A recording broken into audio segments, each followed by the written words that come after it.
when somebody does a mud bed and they have the same issues I just kind of had. Maybe it was too wet and you're pulling a lot of stuff apart and you get divots. Yeah. What would you recommend to patch that the next day? Like what would? Well, it depends on how deep it is.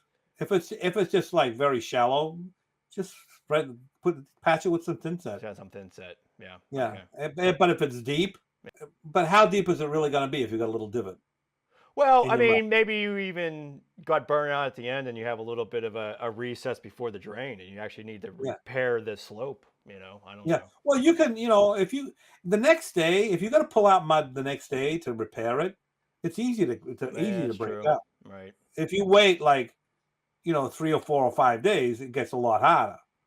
But I've the always next, recommended like feather finish and stuff. Is that yeah, something? no, that'll work. Any kind of concrete Yeah. patch will work. Right. If the divot is like an eighth of an inch, Right. a thin set's going to be perfectly Right. fine.